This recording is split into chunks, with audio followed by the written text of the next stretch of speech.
MDT is officially dead. For 23 years, MDT has helped admins build golden images and deploy Windows at scale. Those days may be gone, but Windows deployment is still alive and well. So say goodbye to Pixie boot and USB keys because Windows imaging has moved completely into the cloud.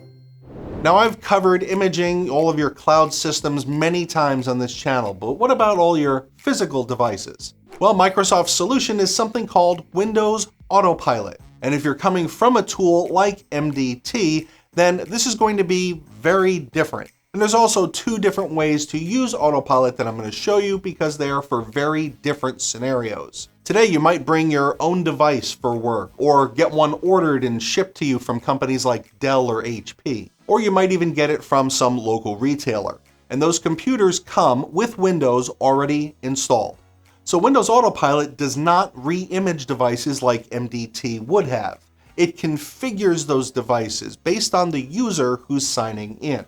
So that way, everything gets installed and configured exactly the way you need it. But before those devices can work, they kind of need to be registered with Windows Autopilot, which brings up a problem. How do you register a device if you don't have it yet? Well, if you get your computers from Dell or some other OEM, they can give you the list of hardware hashes, which is that computer's unique identifier. But if your users buy or bring their own devices, well, they have to look up that hash themselves. Now, there's a few ways to do it, of course, but the easiest way is just open up your Settings app. Then go to Access Work and School, and then click this Export button. Then go over to this path, open that zip file, and you want to send in the device CSV. Now, the better way of using Autopilot in a lot of circumstances is not having to do any of that. But I'm going to come back to this one later because the original Autopilot still does have some value. Open the Intune portal and go to your groups. And we need to have two new groups here. These are going to be security groups, and then you give it a name, like Windows Autopilot Device Preparation Device Group. And then give it a description. We're not going to use this to assign any Entra roles, and the membership type here should be assigned.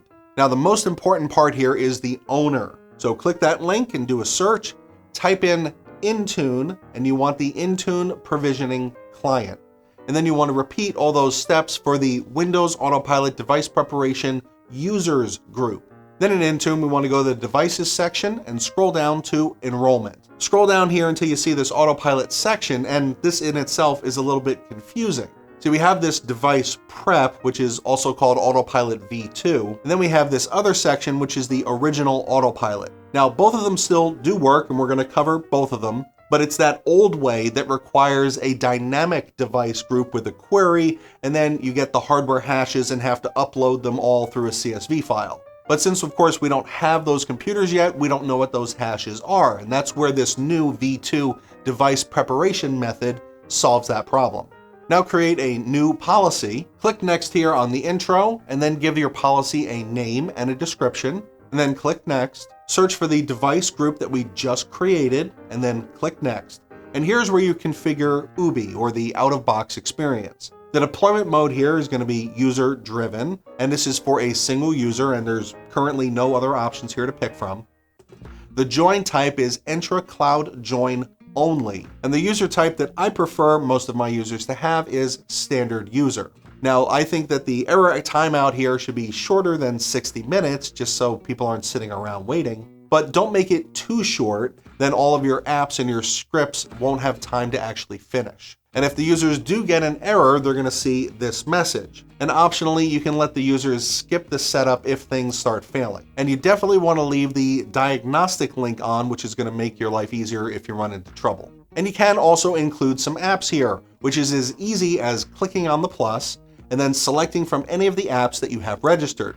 Now, if you don't see any apps here, just go to the apps that you want, change the install type from user to system, and then they'll show up in this list. But this alone isn't going to get them installed.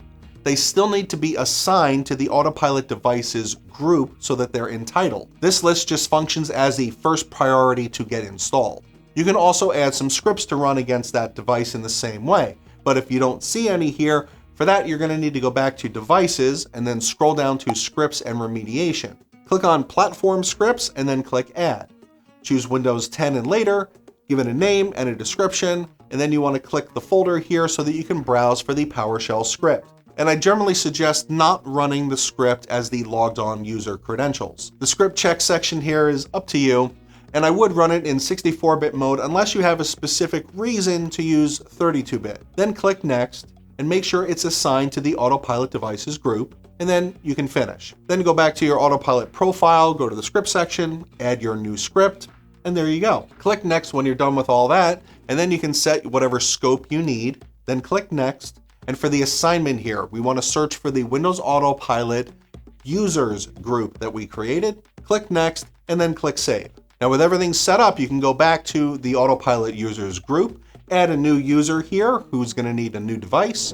And now I've switched over to being the new user. I'm going to power on my new computer for the first time. And then you go through and you do your setup. You pick your language, and then we have our sign-in. Now this is going to use, of course, Home Realm Discovery, which kicks in to find the Entra organization that you belong to.